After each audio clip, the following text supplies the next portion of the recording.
মূলত দেখবো যে আসলে একটা রিসার্চ পেপারের আসলে মধ্যে কি থাকে, কোন জায়গায় কি থাকে। সো এই জিনিসগুলো আমরা আজকে রিভিল করব। সো সবাই দেখুন, দেখবেন তো একটা রিসার্চ পেপারের শুরুতে এটা আমি রিসার্চ পেপার নিয়েছি, অনলাইন থেকে ডাউনলোড করা। সো আপনারাও অনলাইন থেকে ডাউনলোড করা। এটা হচ্ছে কিউ1 এর একটা জার্নাল, ফ্রন্টাইলস। এটা হচ্ছে জার্নাল নেমটা, ফ্রন্টাইলস ইন জিনোমিক্স। হ্যাঁ, ফ্রন্টাইলস কিউ1 এর জার্নাল। তো কিউ1 পাবলিশ হয়েছে এমন একটা ইয়ে নিছি, পেপার নিছি। এখানে দেখাচ্ছে যে publish date 11 August 2022, original resource. হ্যাঁ, এখানে ডিওয়াই নাম্বার দেওয়া আছে। সো ডিওয়াই নাম্বারটা হচ্ছে একটা ইউনিক আইডেন্টিফায়ার নাম্বার, যেটা দিয়ে আমরা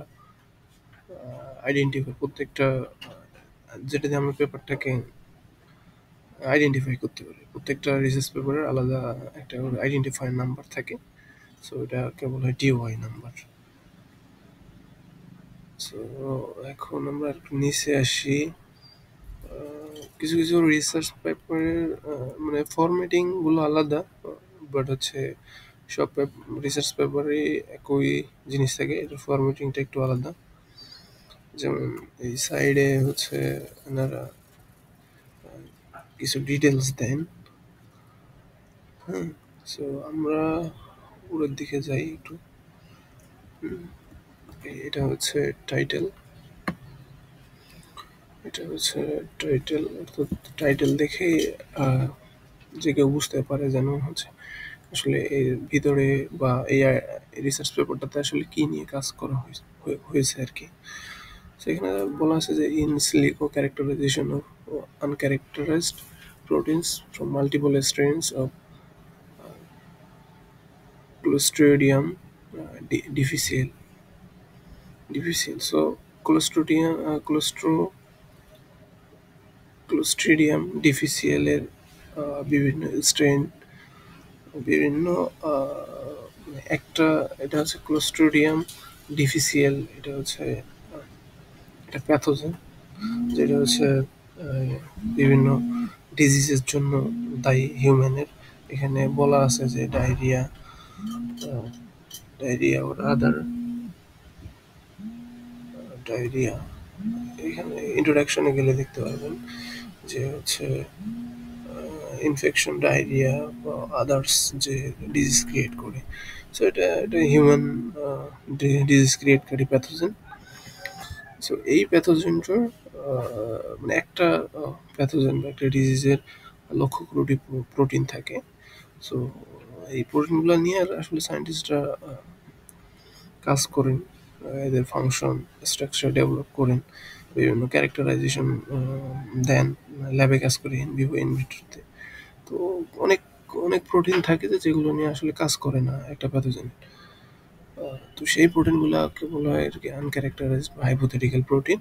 সো এই আনক্যারেক্টারাইজড প্রোটিন নিয়ে কাজ করছে আর কি, এই প্যাথোজেনটার আনক্যারেক্টারাইজড প্রোটিন নিয়ে কাজ করছে।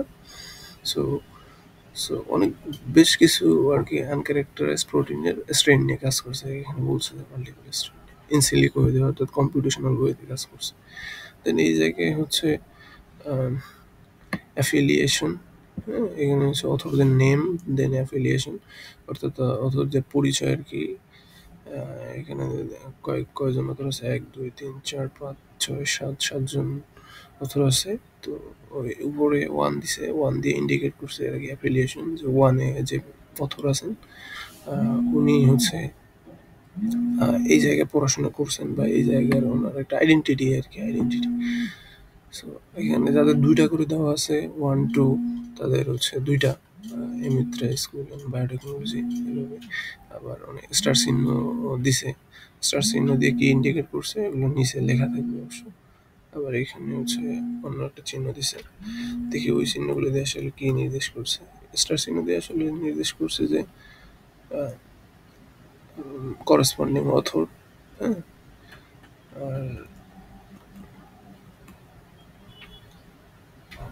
ও, আর হচ্ছে এই চিহ্নটা দিয়ে ইন্ডিকেট করছে যে this authors have contributed equally to this work. অর্থাৎ কয়েকজন যদি একই কন্ট্রিবিউশন করে কোনো একটা অথরে, ফার্স্ট অথর হোক, সেকেন্ড অথর বা থার্ড অথরে, তাহলে কোনো একটা চিহ্ন দিয়ে এখানে লিখে দিলেই হবে সাইডে যে এরা সেম কন্ট্রিবিউশন করছে। এটা হচ্ছে অ্যাবস্ট্রাক্ট এখানে আছে। সো এখানে একটা অ্যাবস্ট্রাক্ট কিওয়ার্ড কিওয়ার্ড পাঁচ পাঁচ থেকে ছয়টা বা সাতটা, আরও কেউ বেশি দেয়। এখানে অ্যাব্রিভিয়েশন দিছে, আবার কিছু কিছু রিসার্চ পেপারে আসলে অ্যাব্রিভিয়েশন শেষে শেষে নেয় বা শেষে রাখে। সো এদের ফরম্যাটিংটা আলাদা কিছুটা, তো এনারা এইভাবেই নিছেন আর কি। সো এখানে ইন্ট্রোডাকশন, তারপর হচ্ছে ইন্ট্রোডাকশনে ডিটেলস বলা আছে, ম্যাটেরিয়ালস মেথড। সো ম্যাটেরিয়ালস মেথডে আর কি কোন ওয়েতে কাজ করছে এটা আর কি বর্ণনা করা আছে যে কোন ওয়েতে ক্যারেক্টারাইজেশন করছে। তো রেজাল্ট অ্যান্ড ডিসকাশন কিছু কিছু পেপারে একসাথে থাকে, আর কিছু কিছু রিসার্চ পেপারে রেজাল্ট পার্ট আলাদা থাকে, ডিসকাশন পার্ট আলাদা থাকে, আর কিছু কিছু পেপারে শুধু রেজাল্ট পার্ট থাকে। সো এখানে রেজাল্ট পার্টে মানে আমরা যে মেথডগুলো বা যে ওয়েতে কাজগুলো করছি ম্যাটেরিয়ালস মেথডে, ওইগুলো থেকে আসলে আমরা কি পাইছি, কিভাবে কি পাইলাম, ওইগুলো আর কি ডিটেলস এখানে বলা থাকে। মানে রেজাল্টগুলো এখানে উল্লেখ করতে হয় ওই মেথড ইয়ে করে। সো ওইখানে রেজাল্ট, এখানে যে ডিসকাশন করছে রেজাল্টটাই আর কি ডিসকাস করছে যে ব্যাপারগুলো। দেন হচ্ছে কনক্লুশন, অথর কন্ট্রিবিউশন, অর্থাৎ কোন অথর কতটুকু কাজ করছে এখানে ডিটেলস লেখা আছে। অ্যাকনোলেজমেন্ট, এগুলো কিছু কিছু পেপারে থাকে, রিসার্চ পেপারে কিছু কিছুতে দেওয়া লাগে না। সাপ্লিমেন্টারি এলিমেন্ট, যদি সাপ্লিমেন্টারি এলিমেন্ট থাকে সেগুলো হচ্ছে সেগুলো লিঙ্ক এটা দিছে, সাবমিট করে থাকেন। দেন রেফারেন্স, সো রেফারেন্স, যে এখানে রেফারেন্স, সো রেফারেন্সিং এর বিভিন্ন জার্নাল আসলে বিভিন্নভাবে রেফারেন্সিং অ্যাকসেপ্ট করে। সো রেফারেন্সিং এর ব্যাপারে ডিটেলস আমরা পরবর্তীতে কোনো একদিন জানবো ইনশাল্লাহ। আজকের মতো। দেন এখানে আছে কনফ্লিক্ট অফ ইন্টারেস্ট, অর্থাৎ অথরদের ভিতরে কোনো কনফ্লিক্ট আছে কিনা, যে এই জার্নাল পাবলিশ করব বা এই জার্নালে পাবলিশ করবো না, বা অন্য কোনো ধরনের কনফ্লিক্ট আছে কিনা সেটা আছে এখানে ক্লিয়ার করা লাগে। সো এই আমরা জানলাম যে একটা রিসার্চ পেপারে আসলে কি কি থাকে। হ্যাঁ, সো এটা আমরা জানলাম, এবং পরবর্তীতে ইনশাল্লাহ আমরা রেফারেন্সিং বা আরও বিভিন্ন বিষয়গুলো জানবো ইনফরমেটিক্সের ব্যাপারে।